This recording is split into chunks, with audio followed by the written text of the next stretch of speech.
बिस्मिल्लाहिर्रहमानिर्रहीम। जी स्टूडेंट्स, आज का जो हमारा लेक्चर है तो इसमें हमने ग्रेड 12 मैथ के बी के एक्सरसाइज 4.3 एक्सरसाइज वो स्टार्ट करना है। तो उसमें हमारे पास जो फर्स्ट क्वेश्चन है तो उसमें हमारे पास डिफरेंट फंक्शन गिवन है और उसके लिए हमने क्रिटिकल पॉइंट्स और ये भी मालूम करना है कि ये फंक्शन कौन से इंटरवल में इंक्रीजिंग होता है और कौन से इंटरवल में ये डिक्रीजिंग होता है, तो ये हमने मालूम करना है।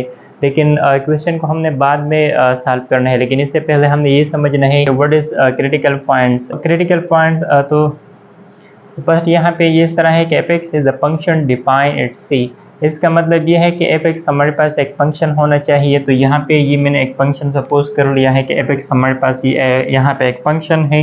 दूसरा ये डिफाइन होना चाहिए एट सी पे। तो डिफाइन तो सी का मतलब यहाँ पे ये जो हमारे पास दो वैल्यूज है, एक मैंने यहाँ पे सब लिया है एक्स इक्वल 0 और दूसरा मैंने लिया है एक्स इक्वल -2।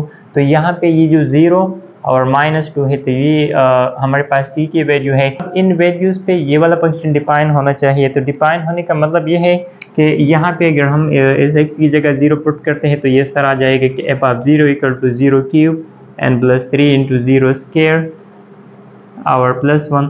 तो यहाँ पे अगर हम इसको सिंप्लीफाई करते हैं तो 0 क्यूब से 0 आता है, 0 स्क्वायर से 0 और अगर 0 को हम 3 से मल्टीप्लाई करते हैं तो 0 आता है। तो मतलब 0 प्लस 0 से 0 और 0 प्लस 1 से 1। तो यहाँ निकल आ गई 1 की। तो इसका मतलब 1 हमारे पास एक डिफाइन वैल्यू है। तो 0 पे ये वाला जो गिवन फंक्शन है तो ये डिफाइन है। अच्छा, दूसरा हमने ये -2 पुट करनी है। तो ये इस तरह आ जाएगा कि एफ ऑफ -2। यहाँ पे अगर मैं x की जगह -2 पुट कर लूँ तो इससे -8 आती है। और यहाँ पे अगर मैं x की जगह पुट कर लूँ -2 तो -2 स्क्वायर से आता है +4।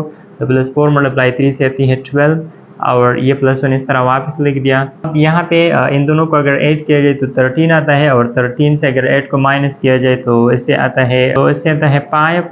तो 5 भी हमारे पास एक डिफाइन वैल्यू है। तो इस फर्स्ट लाइन का ये मतलब हुआ कि एफ ऑफ एक्स हमारे पास एक फंक्शन होना चाहिए जो डिफाइन हो सी पे।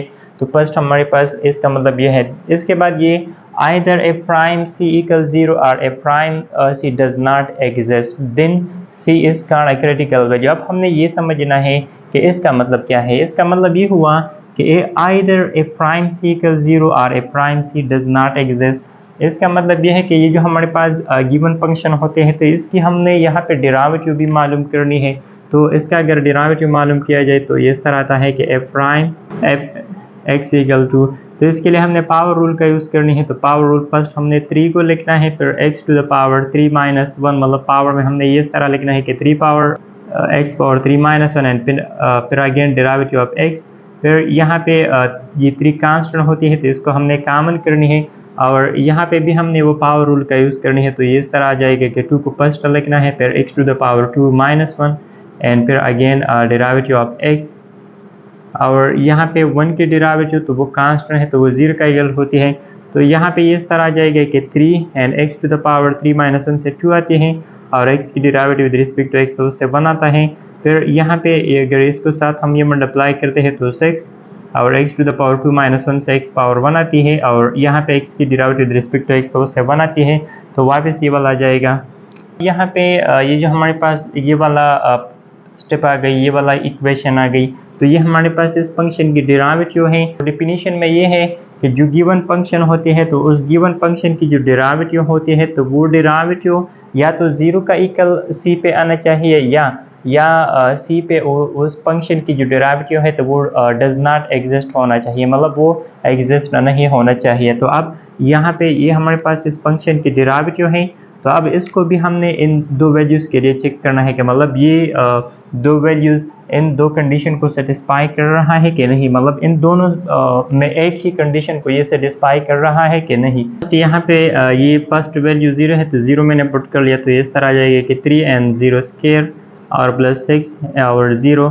तो यहाँ पे अगर 0 स्क्वायर से 0 और 3 मल्टीप्लाई 0 से 0, यहाँ पे भी 0 तो इससे अगेन आता है 0। तो यहाँ पे जब हमने x की जगह 0 पुट कर लिया तो एफ प्राइम 0 वो चला गई 0 की। और यहाँ पे हमें बताया भी गया है कि अगर हम कोई वैल्यू पुट कर ले और उसकी डेरिवेटिव वो 0 का इक्वल आना चाहिए। दूसरा हमने इस वैल्यू को भी पुट करनी है यहाँ पे। तो यहाँ पे ये मैंने इस तरह लिख दिया कि 3 एन एक्स स्क्वायर, तो इसकी जगह -2 स्क्वायर और +6 और -2। अच्छा, तो ये इस तरह आ जाएगा, -2 स्क्वायर से 4 आती है, एंड ये वाला प्लस माइनस से माइनस, और ये 12 आती है। तो अब ये 12 3 मल्टीप्लाई 4 एंड -12, तो इससे आता है 0। तो यहाँ पे भी हमारे पास f प्राइम -2 वो इक्वल आ गई 0 की।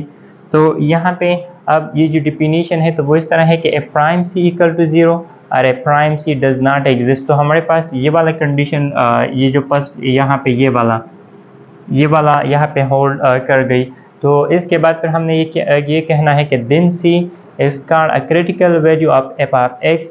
तो अब यहाँ पे ये जो हमारे पास दो वैल्यूज थी, एक 0 थी, दूसरा -2 थी। तो इन दो वैल्यूज़ ने इन डिफिनीशन में जो कंडीशन थी, फर्स्ट कंडीशन वो ये था कि वो f ऑफ x डिफाइन होना चाहिए। तो यहाँ पे मैंने आपको ये पुटिंग कर लिया। तो यहाँ पे ये हमारे पास ये डिफाइन था, ये वाला फंक्शन इन दो वैल्यूज़ पे। दूसरा, आइदर f प्राइम सी इक्वल 0 और f prime C does not exist. तो दूसरा हमने इस फंक्शन की डेरिवेटिव भी मालूम कर ली। फिर हमने जब यहाँ पे x की जगह ये दो वैल्यूज़ पुट कर ली, तो उन दो वैल्यूज़ पे इस फंक्शन की डेरिवेटिव वो यहाँ पे 0 की इक्वल आ गई। एक ये वाला था और एक ये वाला था। तो यहाँ पे ये वाला सेटिस्फाई नहीं हुआ, मतलब ये वाला सेटिस्फाई हुआ। इन दोनों में एक भी सेटिस्फाई कर ले तो भी ठीक है। तो फिर हमने ये क्या कहना है कि then C is called a critical value. तो अब यहाँ पे ये जो दो वैल्यूज़ है, एक 0 और एक -2, तो अब हम ये कह सकते हैं कि ये 0 और -2 इस फंक्शन की क्रिटिकल वैल्यू है। तो अब इन दो वैल्यूज़ को जब हम इस फॉर्म में लिख दें, मतलब इस ऑर्डर पेयर फॉर्म में लिख दें, तो फिर उसको कहा जाता है क्रिटिकल पॉइंट्स। तो लास्ट में हमने ये इस तरह से भी लिखना है कि यहाँ पे ये 0 और -2 are critical values for this function.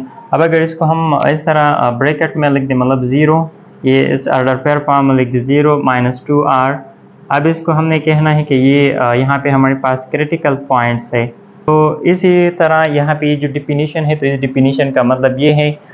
इसके अलावा ये जो मैंने 0 और -2 लिख दिया है, तो इसको भी हमने मालूम करना पड़ता है। मतलब यहाँ पे तो मैंने आपको सिर्फ समझाने के लिए ये यहाँ पे यूज़ कर लिया, लेकिन जो क्वेश्चन नंबर 1 है तो उसमें फिर हम ये भी सीख लेंगे कि किस तरह हम किसी फंक्शन की क्रिटिकल वैल्यू मालूम कर सकते हैं। तो वहाँ पे फिर हम ने ये सीखना है, लेकिन फर्स्ट हमने ये समझना है कि बस सिर्फ दो कंडीशन का याद रखना है कि वो फंक्शन डिफाइन होना चाहिए उस वैल्यू पे, और दूसरा उस फंक्शन की डेरिवेटिव या तो 0 का इक्वल आना चाहिए उन c की वैल्यूज़ पे, या उस पे वो फंक्शन की डेरिवेटिव एग्जिस्ट ही नहीं होना चाहिए। अगर कोई वैल्यूज़ वो इन दो कंडीशन को सेटिस्फाई करते हैं तो फिर उसको कहा जाता है क्रिटिकल वैल्यूज़, या अगर हम उनको इस फॉर्म में लिखते तो फिर उसको कहा जाता है क्रिटिकल पॉइंट्स। अच्छा, दूसरा अब हमने ये समझना है कि इंक्रीजिंग फंक्शन का क्या मतलब है।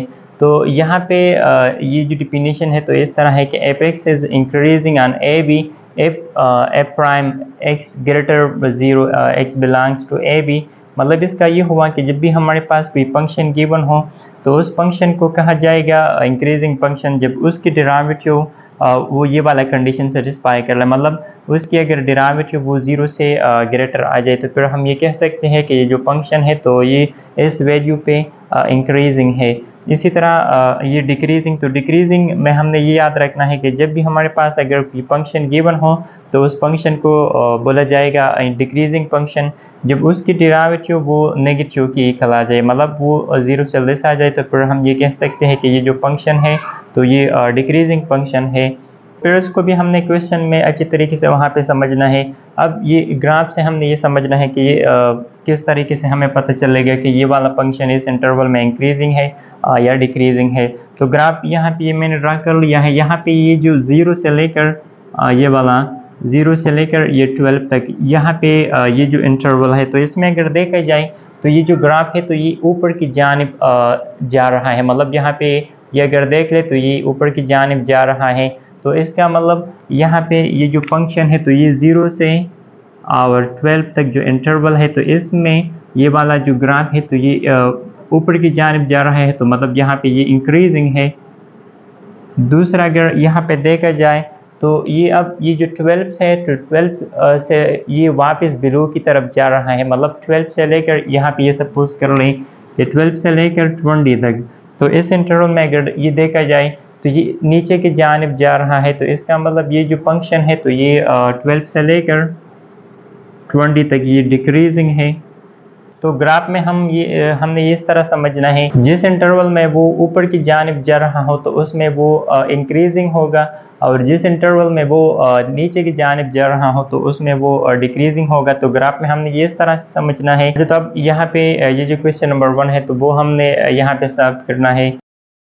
अच्छा, तो अब यहाँ पे जो क्वेश्चन नंबर 1 है तो उसमें हमने जो गिवन फंक्शन हमारे पास ये वाला है, तो इसका जो फर्स्ट पार्ट तो वो हमारे पास ये वाला है कि f(x) = x³ + 3x² + 1।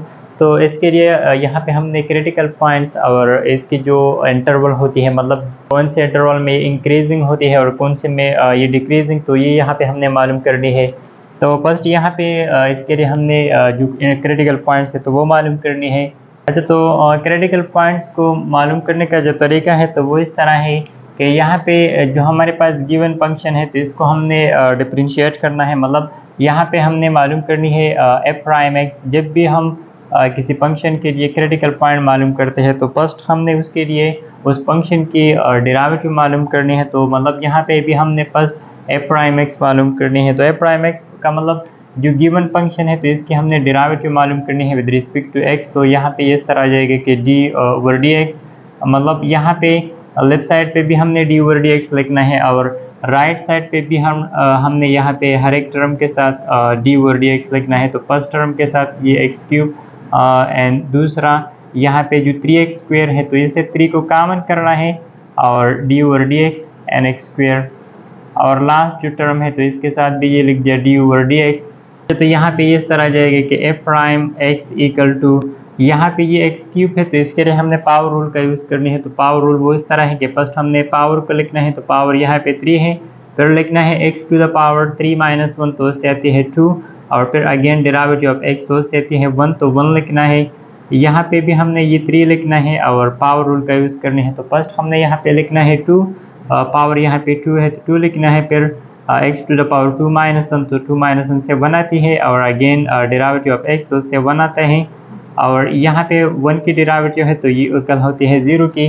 तो अब ये इस तरह लिखना है कि f'(x) = 3x² अगर 1 से मल्टीप्लाई किया जाए तो 3x², और यहाँ पे ये 3 को हमने 2 से मल्टीप्लाई करनी है तो इससे आता है 6, और इसके साथ मल्टीप्लाई किया जाए तो ये वाला आता है। तो अब यहाँ पे f'(x) ये हमारे पास ये कल आ गई 3x² + 6 की। तो जब भी हम क्रिटिकल पॉइंट्स मालूम करते हैं तो इसके लिए हमने ये याद रखना है कि सेट f'(x) = 0, मतलब जहाँ जो हमारे पास f'(x) होती है तो वो हमने इक्वल करनी है 0 की। तो उससे हमने x की वैल्यू यहाँ पे मतलब क्रिटिकल वैल्यूज हमने मालूम करनी है। तो अब ये वाला यहाँ पे इसकी जगह मैंने इस तरह लिखना है कि 3x² एंड + 6x = 0। तो अब यहाँ पे ये जो हमारे पास ये वाला फॉर्म आ गई। तो अब इससे हमने x की वैल्यू मालूम करना है। तो x की वैल्यू मालूम करने का जो तरीका है तो वो इस तरह है कि यहाँ पे अगर देखा जाए तो इसमें हमने एक 3 को कॉमन करना है, दूसरा x हो तो यहाँ पे इस 3 की जगह 1 लिखना है, और 1 अगर x के साथ मल्टीप्लाई किया जाए तो वहाँ पे 6, तो यहाँ पे सिर्फ x रह जाएगा, एंड प्लस यहाँ पे 6 है तो 6 की जगह हमने यहाँ पे 3 कॉमन कर लिया है तो 2 लिखना है, और x को तो कॉमन कर लिया है तो इसको अब हमने यहाँ पे लिखना नहीं है। अच्छा, यहाँ पे इसको हमने अलग लिखना है 3x = 0 की, और दूसरा x + 2 इसको अलग इक्वल करना है 0 की। अच्छा, यहाँ पे हमने x की वैल्यू मालूम करनी है तो बोथ साइड को मैंने यहाँ पे 3 से डिवाइड करनी है, तो 3 से कैंसल, और 0 को अगर हम 3 से डिवाइड कर ले तो इससे वापस 0 आता है। यहाँ पे भी हमने x की वैल्यू मालूम करना है तो 2 को हमने शिफ्ट करना है राइट साइड पे, तो यहाँ पे x इक्वल आ जाएगी -2 की। तो अब यहाँ पे ये जो हमारे पास एक 0 आ गई, दूसरा हमारे पास -2 आ गई, तो ये जो वैल्यू आ गई तो इस वैल्यू को अब हम अगर यहाँ पे चेक कर लें, मतलब फर्स्ट मैंने आपको यहाँ पे ये डिफिनीशन में समझाया कि क्रिटिकल वैल्यू वो होते हैं जिस पे वो गिवन फंक्शन डिफाइन हो, दूसरा उस फंक्शन की जो डेरिवेटिव होती है तो वो या तो 0 का इक्वल आना चाहिए या उसकी डेरिवेटिव डज नॉट एग्जिस्ट होना चाहिए। तो अब अगर हम इन वैल्यूज़ को यहाँ पे चेक कर लें तो ये इन कंडीशन को सेटिस्फाई करता है। जो इससे फर्स्ट हमने एग्जांपल सॉल्व कर लिया था तो वहाँ पे हमने 0 और -2 का यूज़ कर लिया था। तो यहाँ पे भी अगर हम देखते हैं तो ये इन कंडीशन को सेटिस्फाई करता है। मतलब अगर यहाँ पे मैं 0 को पुट करता हूँ तो 0 क्यूब से 0 और यहाँ पे भी 0, तो 0 + 0 से 0 और 1, तो मतलब यहाँ पे 1 आ जाएगी। तो f of x equal to 1, तो 1 हमारे पास एक डिफाइन वैल्यू है और यहाँ पे ये बताया गया है कि f ऑफ x हमारे पास डिफाइन होना चाहिए c पे। दूसरा, अगर हम यहाँ पे -2 पुट कर ले तो -2 से यहाँ पे हमारे पास आती है पाइप, तो पाइप भी हमारे पास एक डिफाइन वैल्यू है, तो अगेन इस वैल्यू पे भी डिफाइन।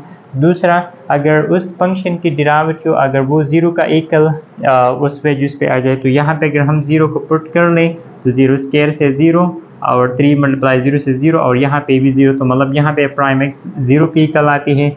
या अगर यहाँ पे हम -2 को पुट कर लें तो -2 यहाँ पे ये 3 और 2 स्क्वायर से 4, तो 4 × 3 से 12 और यहाँ पे -2 और 6 × -2 से भी -12 आ जाएगी, तो मतलब +12 और -12, तो इससे भी 0 आता है। तो मतलब इन वैल्यूज़ ने इन दोनों कंडीशन को सेटिस्फाई कर लिया।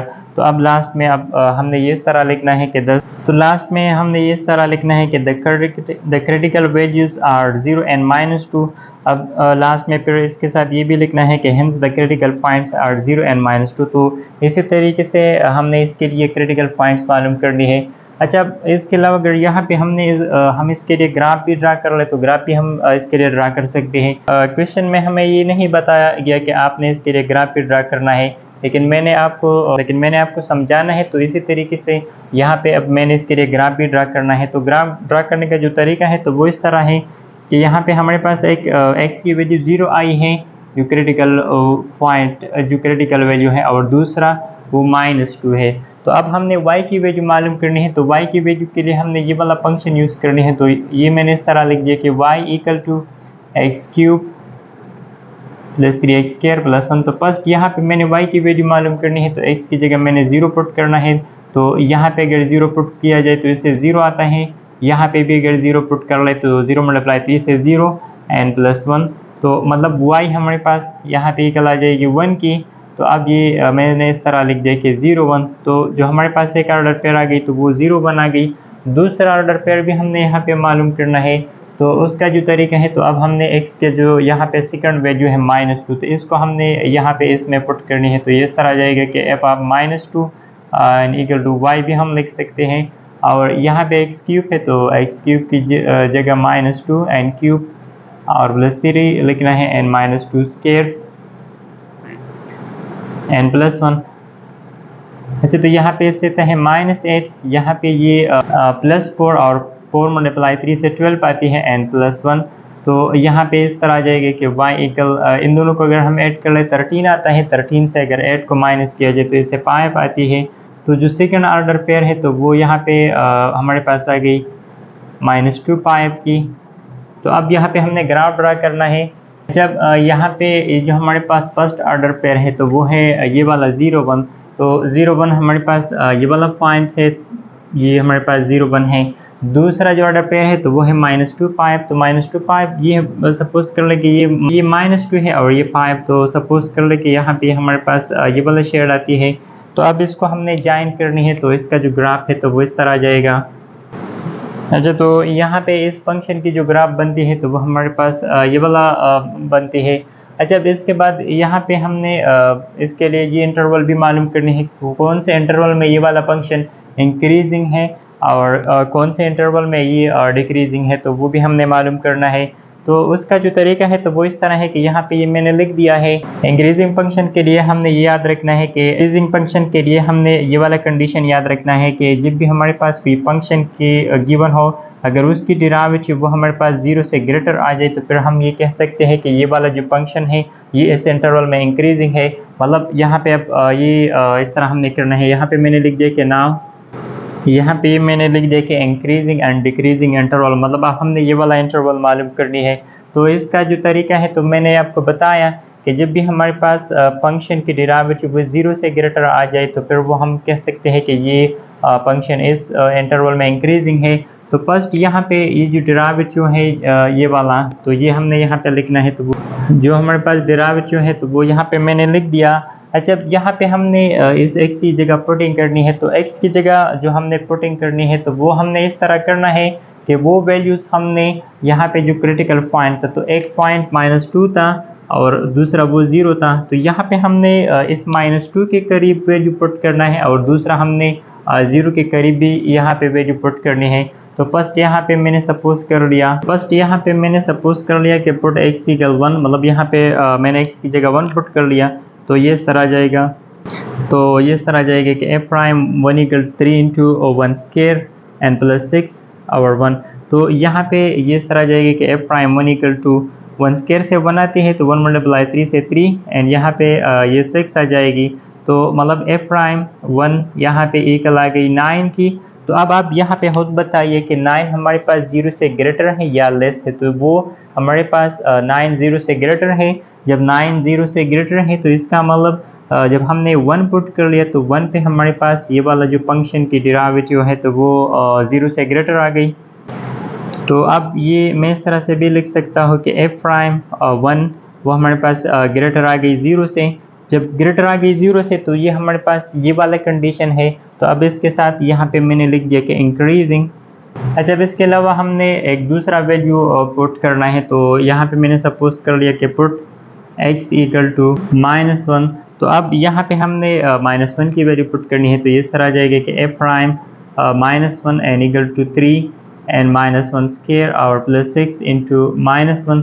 तो अब ये इस तरह आ जाएगा, यहाँ पे ये अगेन 3 आता है और प्लस माइनस से माइनस, तो -6, तो यहाँ पे ये आ जाएगा -3 और -3 वो लेस है 0 से। तो इसका मतलब यहाँ पे f प्राइम -1 वो 0 से लेस आ गई। जब 0 से लेस आ गई तो ये हमारे पास ये वाला कंडीशन है। जब ये वाला कंडीशन है तो अब इसके साथ ये मैंने लिखना है डिक्रीजिंग।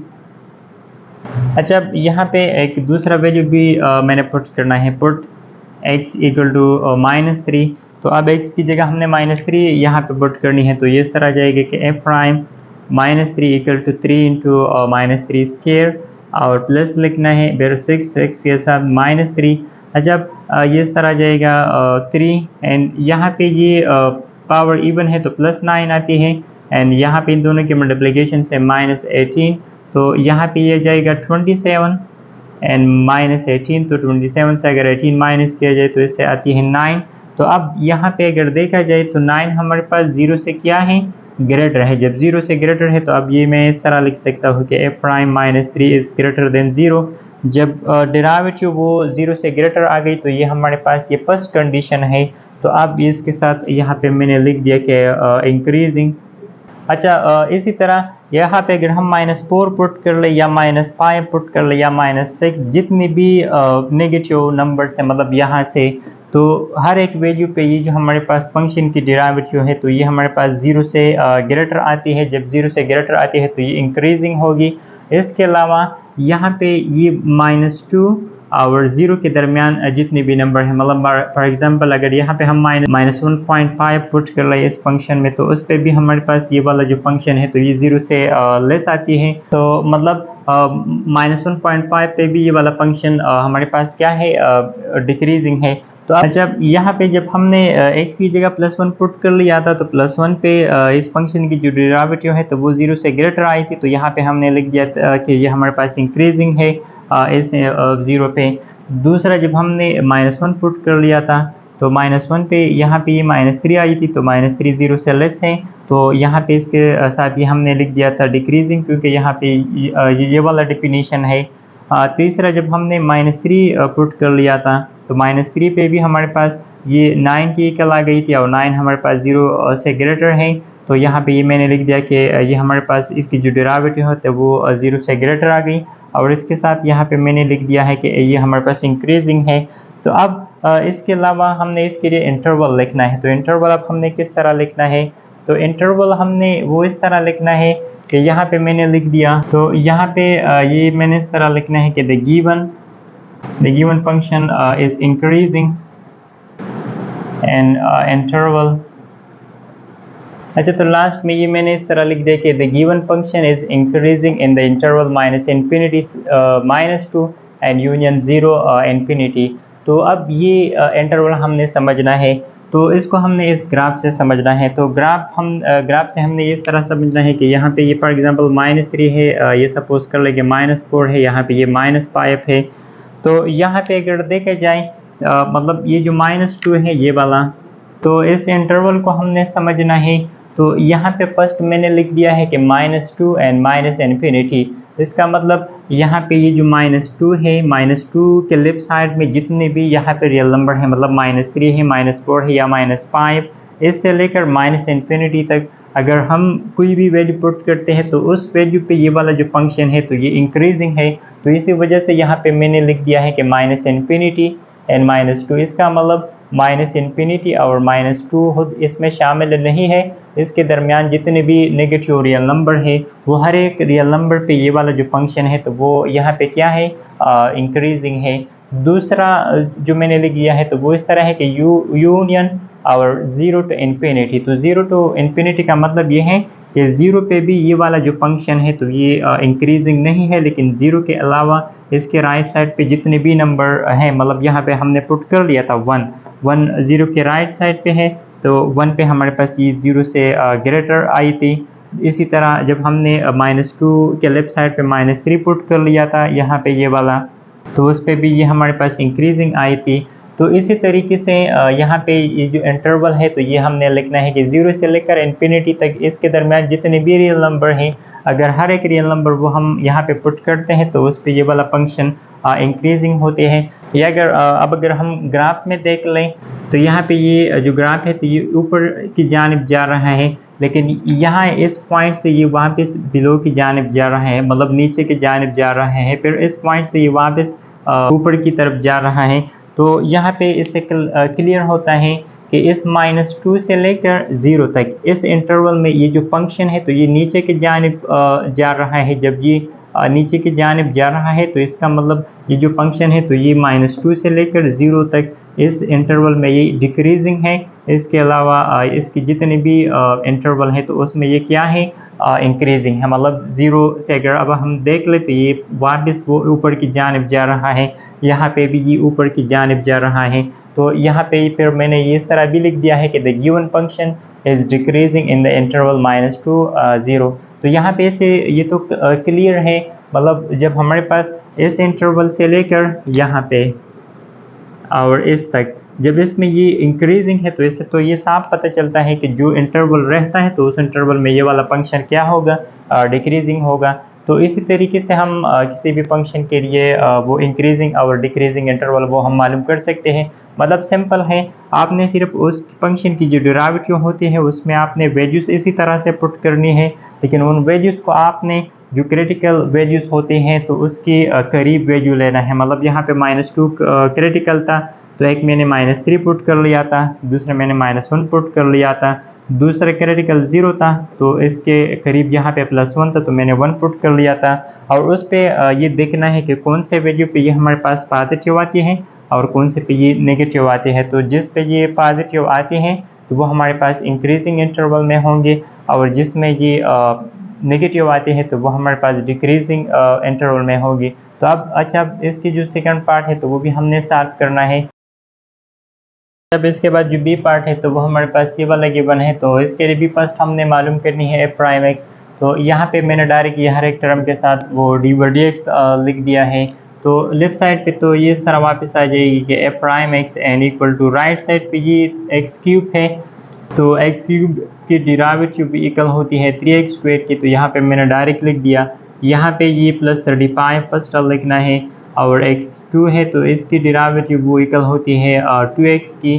थर्ड यहाँ पे ये -125 को वापस लिखना है, और x की डेरिवेटिव है तो वो इक्वल होती है 1 की, और लास्ट में ये कांस्टेंट की डेरिवेटिव है तो ये इक्वल होती है 0 की।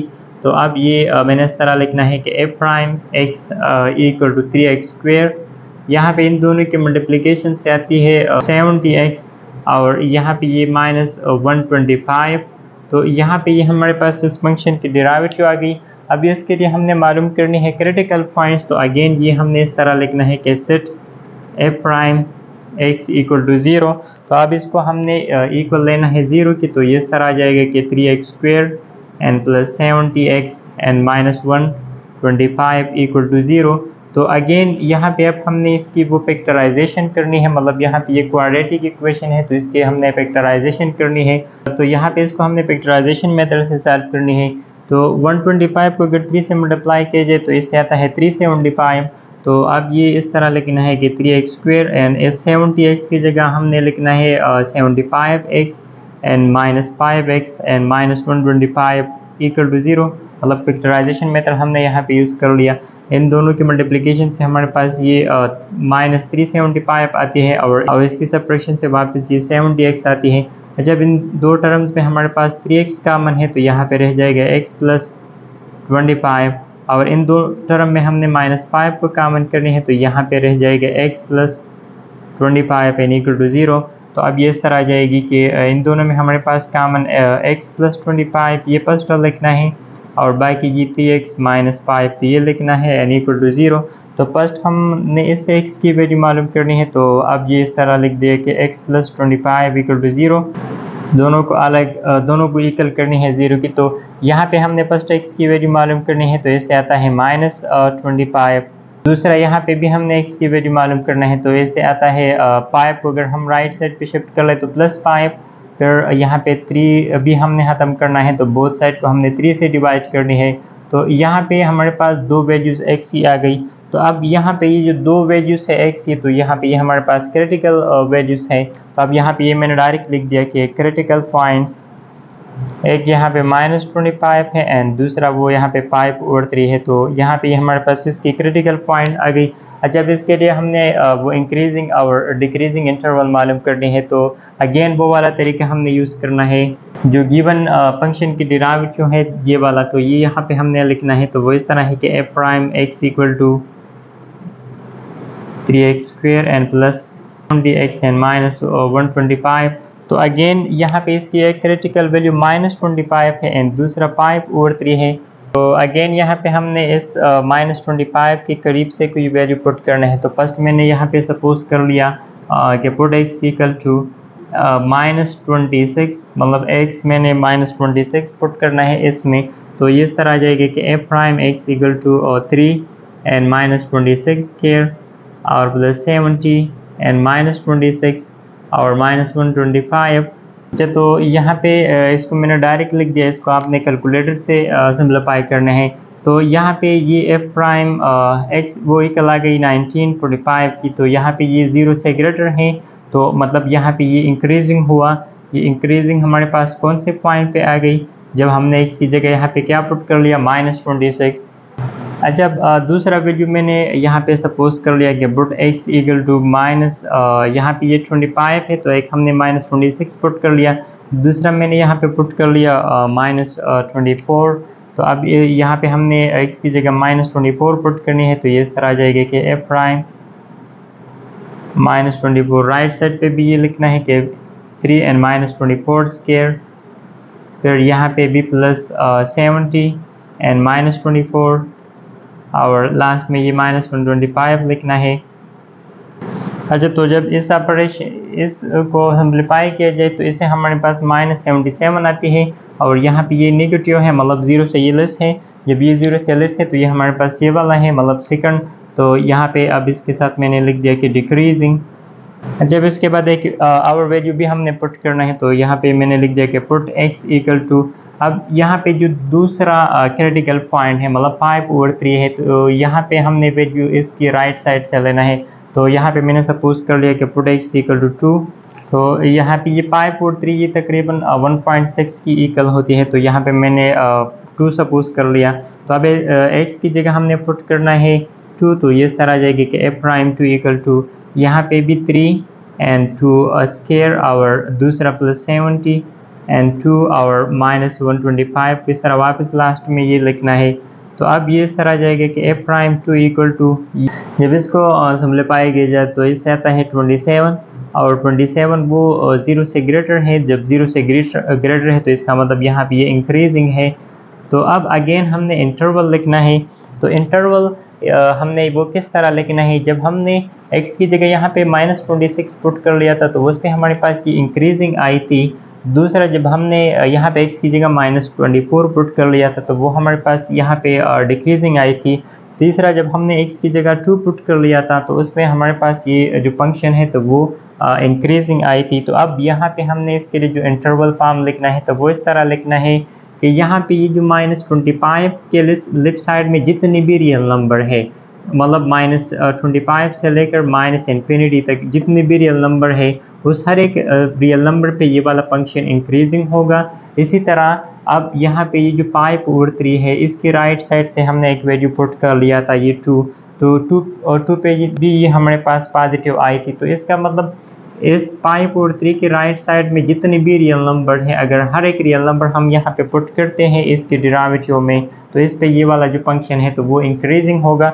और अगर यहाँ पे हम इस ग्राफ को देख ले तो ग्राफ से साफ पता चलता है कि यहाँ पे ये फंक्शन के जो ग्राफ है तो वो ऊपर की जानिब जा रहा है, फिर इस पॉइंट से ये बिलो की जानिब जा रहा है, फिर अगेन ये ऊपर की जानिब जा रहा है। तो मतलब यहाँ पे इस पॉइंट से इस जानिब ये इंक्रीजिंग है, यहाँ पे भी ये इस पॉइंट तक इंक्रीजिंग है, लेकिन इस पॉइंट से लेकर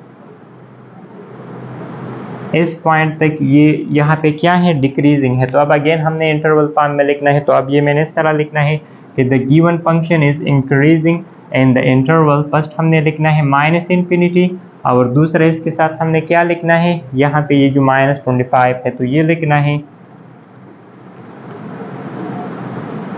फिर यूनियन। और अब हमने यहाँ पे ये जो राइट साइड की वैल्यूज है तो फर्स्ट हमने ये वाला 5/3 ये लिखना है